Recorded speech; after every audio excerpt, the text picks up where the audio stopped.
Hello and welcome to Focus on Israel, which looks at the Holy Land. I'm Paul Calvert. Psalm 97 verse 12 from the New King James Bible says this: Rejoice in the Lord, you righteous, and give thanks at the remembrance of his holy name.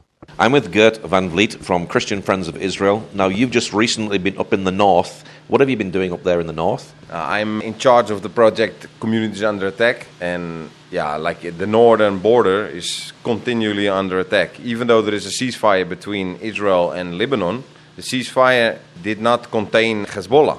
So, all the people, villages, they are in continually under fire by drones, rockets. So we go there and we help people to re-establish their lives. So, we are often there. Yeah. So you're still up there while there's attacks in that community, in that area, putting your lives at risk at the same time? Yes, right. But we came to Israel to serve here. And if they can live there, why we cannot go there? I mean, we are serving the Lord here, and even in their difficult moments, we want to be there. So, that's why we still go. Yeah. So there's still rocket attacks and drone attacks. Have people been moved from that area at the moment, or are they still living there in that community? At the moment, they are not evacuated. So even the schools are open, although I heard yesterday that they closed it yesterday morning. But till yesterday morning, the schools were open. The children needs to go to the ground when there is an alarm, because there is no time to hide, to go to a bomb shelter. There is no time. And one of the complaints in the north about the residents is there are not enough bomb shelters in the schools. So they want to have the children to the schools, but it is hard. You cannot ensure their safety. So it's a challenge for the people there. Absolutely. So we've seen in Gaza, near the Gaza border, there's places like Sderot where they have bomb shelters and all that, and they've been attacked for a long time. So is this attack in the north, is this something new, and that's the reason why they don't have as many bomb shelters and things up there? Yeah, the situation, it looks like a bit of the Gaza area after 2006. Continually rockets, once in a while, need to hide, no time to hide. So the OTEF, the surrounding the Gaza envelope, they prepared themselves through the years for these attacks. But the North don't have this preparation. So for them it's a challenge. I have people they can't live there anymore. They are really exhausted after 3 years of war and safety. I guess, is it constant alarms going off, sirens going off, and also in the middle of the night as well? That's why people are tired. Right, every day at least once. So it's not every hour, but every day at least once, twice. And it depends where you are. In Menara and Metula, that's even more there. That places are under direct hit, by anti-tank rockets. They go straight from the Hezbollah terrorists into the homes. So that's more dangerous. But Slomi or Goran, they are more in the valley over the hill. So you can only hit them by drones and by rockets. So when you've been up in that area, how far have you been away from the Lebanese border? 0 meter. Yeah. 0 meter, Wow. Yes, yeah. So we went there 2 weeks ago. We did 2 projects. We helped a security unit to build their shower and to build a kitchen in their bomb shelter, just to enable them to stay there overnight. And we helped a family to clean up their whole house after a previous rocket attack. And they led us, this security unit, they led us to the border to give us a little tour. In that day it was quiet, but when we left, we saw smoke in the same area, and one drone attacked a tank there. So it is a really it's a hot place at the moment, with rockets and drones.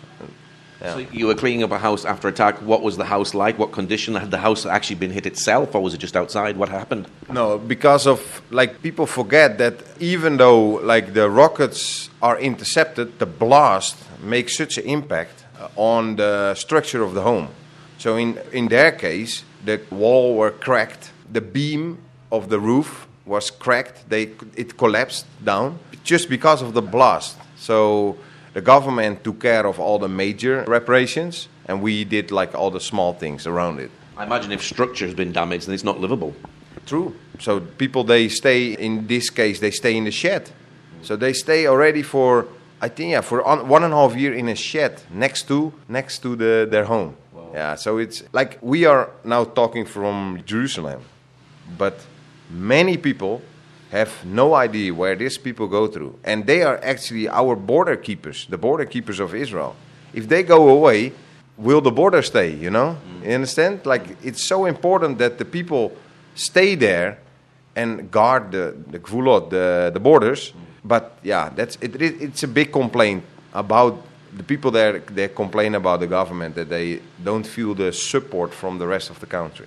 Yeah. Now, we saw on October the 7th, Hamas came over the Gaza border into Israel and committed a huge terrorist attack. Is there a fear in the north from Lebanon that Hezbollah maybe come and breach the borders and do the similar thing that they did in Gaza? Absolutely. That's the biggest fear. The biggest fear is that they sleep and the Hezbollah people come over the border in the tunnels and enter their homes. So yes, that's the reason why, like, for instance, my connection with the municipality in Slomi, she don't want to come back to Slomi. She is evacuated already for 2 years in Nahariya because of this reason. She's living so close to the border that she's very afraid of that. So yes, but at the other side, I was there 2 months ago also, and I saw with my own eyes, even though the IDF is there at the border, I saw in my own eyes that they launched a rocket from the border into Israel. Wow, you saw it? I saw it, my own eyes. Yeah. So they come out of a tunnel, they launch the rocket, and they go back. Yeah. So it's such a big amount of soil, you know, that it's hard to control that. So yeah, they really need to advance in the land to just make it Hezbollah. Yeah. And people don't realize, but this is an area within Lebanon that the United Nations are supposed to be looking after as well, aren't they? Yeah, but that's not that's only on paper, because they do nothing. The Hezbollah people, they are crawling under them, you know, like they are doing nothing. Yeah. So I have no idea why the United Nations is there. It's absolutely a big question mark for us, for the people there. It's only annoying, I think, but yeah. And what seems to be a problem at the moment is drones. What's happening with these drones? Tell us a bit about that. Yeah, that's the biggest fear. Like, you remember probably the drone attacks from Iran, from Hezbollah. That were bigger drones. I forgot the name. It's made in Iran. These drones, they are able to be detected. But the small drones, just the drones from the normal shop, they put explosives underneath, and they fly it, and they aim to a soldier or a civilian or a tank, and this is very hard to detect. So many of those they send to Israel to attack people. So that's a big danger. So you see a lot of fishing nets right now put over the tanks in bases to protect the people of these small kamikaze drones. So Israel's got the Iron Dome and they've got David's sling, but at the moment drones are the main threat and they don't have a protection against it, so it's just simple fishing nets. Absolutely.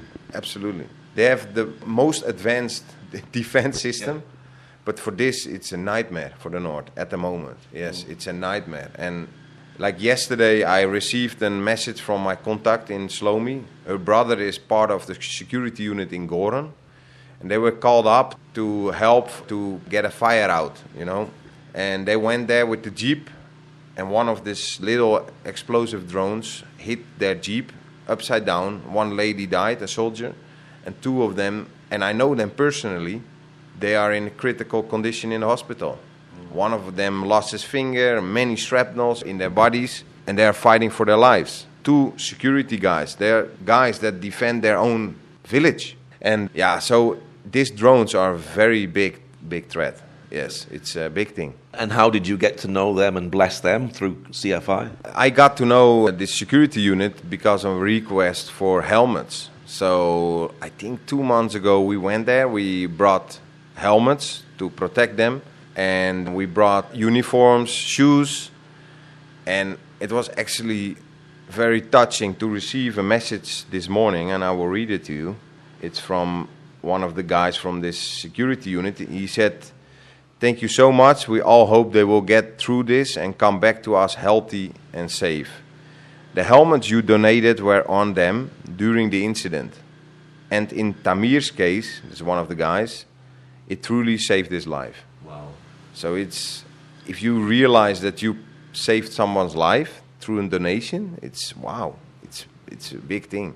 Wow. Yeah. Sometimes you can just give stuff out and never know, but then when you get a report like this and says, wow, what we gave out actually saved someone's life, it means so much more, doesn't it? It is amazing. Like, it's sad that it has to be, it's needed, but it's a privilege to help people saving life, Yeah, it's amazing. Yes.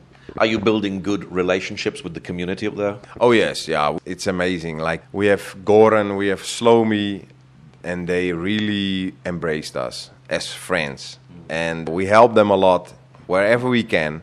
We hope to increase it even, but we have amazing connections there. Like a couple weeks ago, we were invited by the mayor of Slomi, and he recorded a video for us, and he put the whole table with food, and they are amazingly appreciative to us. Yeah. That must be really nice just to know that you're appreciated by all the work that you do, because it's hard work sometimes, isn't it? It is hard. It asks a lot. In the morning, I felt so exhausted because of all the it's like a zoom, like I don't know. It's like a rush continually, and sometimes you need to have a break. And these people, they have already this rush and this threat for 3 years, so they desire to have peace there in the north. Yeah, they are completely exhausted.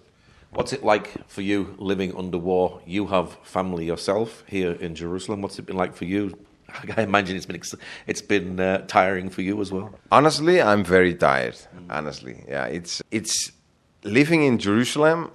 I think that's already a spiritual warfare. Like all the powers that fights over Jerusalem, that is already exhausting. That's the reason why we decided to live in Mevaseret, just outside Jerusalem, like you do also outside Jerusalem. But yeah, the war, like we try to catch up with life every day, and I don't think the war is affecting us. It's more like the spiritual warfare around Jerusalem, I think. Yeah, honestly. Yeah, but I cannot say on behalf of the North. I mean, or the Gaza border. They are more like in a war, always war state. Yeah. And we have peace at the moment, but there has been the time when Iran were firing their ballistic missiles into Israel. So whenever there was a landing, you as a group were going to all these different locations to help with the cleanup. So that must have made it very, very busy indeed. Very busy time. Oh yeah, absolutely. That was so exhausting. Like we were in an emergency group, WhatsApp, and when there was a direct impact, we immediately got the message: we need volunteers there to clean up houses, to clean up the rubble. So we went to Estol, we went to Arad, Dimona. In these times, like at that moments, like whole Israel is a war battlefield. So we are very happy that it's not this way at the moment. But we are also waiting for the next round, Like, I don't know how long it will hold, this fragile ceasefire. Yeah. So it's everybody just pulling together for this particular time when there is war and when there's rockets coming across, isn't it? Yeah. Yeah, so, like, when Iran is firing rockets, you know exactly that you need to be ready, like, to go. Like, there is no way to hesitate. Just go and help people without thinking, yes. Yeah. What is your prayer for the North, particularly at this time? Prayer is peace. Like, it's ugly to say, but my prayer is that this terroristic organization will disappear from the southern border of Lebanon. Not only for Israel, but also for Lebanon. Many people in the world, they think that Hezbollah is one with Lebanon, but that's not. Lebanon is an original Christian country, and they want to get rid of Hezbollah.